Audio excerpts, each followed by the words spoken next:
Ok, soyons francs, les emplois ce n'est pas ce qui court le plus au Niger ou en Afrique de l'Ouest en général et loin de moi l'idée de vouloir dénigrer.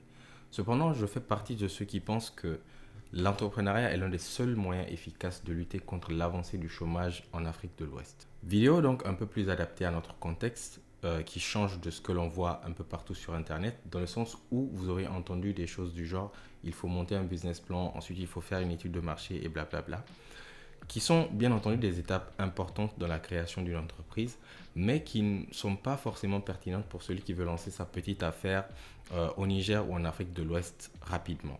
Lorsqu'on a une idée, il faut passer le plus vite à l'action et supprimer toutes ou presque toutes les étapes intermédiaires qui n'ont aucune valeur ajoutée. À ce jour, on recense deux types de business, les product-based business ou les business basés sur les produits ou les service-based business qui sont des business qui sont basés sur la délivrance de services.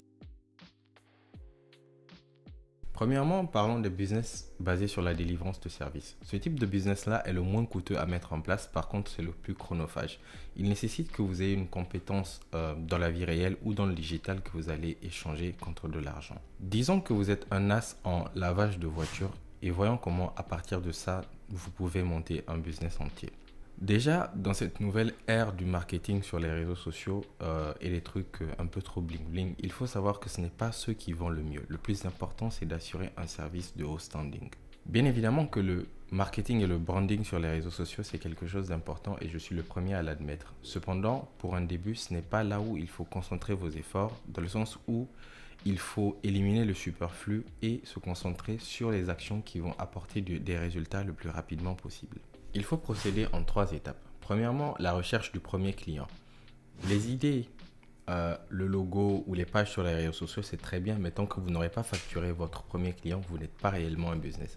Il faudra donc que vous vous mettiez à l'action pour trouver votre premier client. Cependant, cela peut être compliqué car vous êtes débutant et généralement les gens préfèrent aller vers des structures qui sont plus anciennes et donc plus expérimentées. Ceci dit, cela ne rend pas la chose impossible dans le sens où vous pouvez décider de soit casser les prix en maintenant un service de haut standing, soit vous pouvez décider pour un début d'offrir vos services, le temps de collecter de la preuve sociale et en gros de booster votre crédibilité. Deuxième phase, extension du business. À cette étape, vous commencez à vous faire connaître et vous avez même des clients réguliers. Il faut savoir que dans les business de service, il est plus facile de garder ses anciens clients que d'en gagner de nouveaux. Et de plus, perdre des clients n'est pas une bonne chose pour votre image. Il faut donc penser à investir les revenus de l'entreprise dans de nouveaux équipements et même penser à recruter du personnel supplémentaire pour assurer un service impeccable. Il faut également penser à mettre en place un service client qui sera à l'écoute des moindres demandes de vos clients et vous assurer d'être facilement joignable. À noter aussi qu'à ce niveau, vous devrez tenir les comptes financiers de votre business au franc près. Troisième phase, le branding. À cette étape, vous êtes un expert reconnu en lavage automobile. Il faut maintenant penser à votre branding, c'est-à-dire à travailler votre image et de la manière dont vous êtes perçu. Il faudrait que lorsqu'on évoque votre nom, ce soit synonyme de qualité. Et cela passe par les réseaux sociaux. C'est à cette étape-là que vous pourrez augmenter les prix de vos prestations et même penser à vous étendre vers d'autres services qui vous seront bien entendu plus faciles à lancer car vous vous serez déjà fait un nom. Plus loin dans le futur, il vous faudra enregistrer votre business de manière légale et choisir une structure légale qui va vous permettre, si vous le voulez, d'ouvrir votre boîte aux investisseurs dans le cas où vous voulez lever des fonds et croître plus rapidement. Et ces différentes étapes s'appliquent à n'importe quel type de business basé sur la délivrance de services que vous pouvez imaginer. Donc voilà, vous avez carte sur table. Parlons maintenant des business basés sur la vente de produits. Pour ce type d'affaires-là, vous aurez besoin d'un produit et d'un produit gagnant. Et pour trouver un produit gagnant, ce n'est pas bien compliqué. Il faut choisir des niches dans lesquelles, quel que soit le niveau de l'économie, il y aura de l'argent dépensé. Il y a donc deux manières de faire. Soit vous avez les compétences pour créer vous-même votre propre produit, et je vais prendre l'exemple de la confection de sacs à main artisanaux qui se fait au Niger. Soit vous n'avez pas les compétences pour créer vous-même vos produits et donc dans ce cas, soit vous devenez revendeur d'un produit qui est déjà existant, ou soit vous sous-traitez la création d'un nouveau produit sur lequel vous avez tous les droits. Pour monter ou créer ce genre de business-là, il y a 5 phases principales. Premièrement, la recherche d'un produit gagnant. Un produit gagnant est un produit que vous n'aurez pas de mal à écouler. Car avoir un stock de produits invendus est une immobilisation de fonds et c'est peut-être la pire chose qui peut vous arriver lorsque vous vous lancez. Et le plus étrange, c'est que le produit gagnant est bien souvent le produit que vous soupçonnez le moins.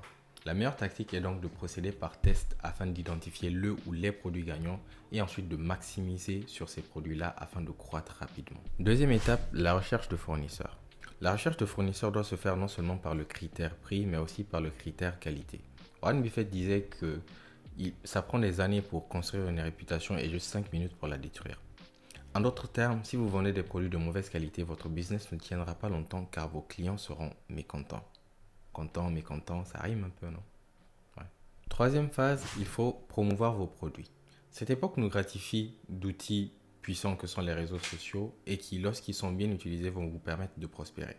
À noter que la bonne offre devant le bon client est une vente quasi assurée. Comment faire? Eh bien, Facebook par exemple vous permet de faire des publicités ciblées. Il faut également savoir créer et manipuler les offres, les livraisons, les codes promo, les réductions et les jeux concours, etc., etc. Quatrième phase, la distribution de vos clients. Il faut savoir que plus vous rendez l'accès facile à vos produits, plus vous augmentez vos chances de vendre beaucoup plus. Cherchez donc des partenariats avec les micro-entreprises de livraison à domicile et négociez des prix avantageux. Ceci va vous permettre par exemple de temps en temps d'offrir la livraison à vos clients les plus réguliers. Cinquième et dernière phase, ayez une garantie. Une autre raison qui peut bloquer vos potentiels clients de faire des achats chez vous, c'est la fiabilité. En mettant une garantie, vous levez ce blocus et instaurez une confiance entre vous et vos clients. À ceux qui peuvent créer, lancez-vous et créez. À ceux qui peuvent aider, lancez-vous et aidez les autres à créer. Les entreprises qui prospèrent créent de l'emploi et les emplois, on en a besoin. J'espère avoir suscité en vous l'envie de vous lancer et de créer votre propre affaire afin de vous aider et de nous aider à faire développer nos pays. Je vous remercie d'être resté jusqu'à la fin. J'espère que vous avez aimé et apprécié le contenu de cette vidéo. Si c'est le cas, n'oubliez pas de liker, de vous abonner, de partager cette vidéo. Prenez soin de vous et je vous dis à très bientôt. Ciao.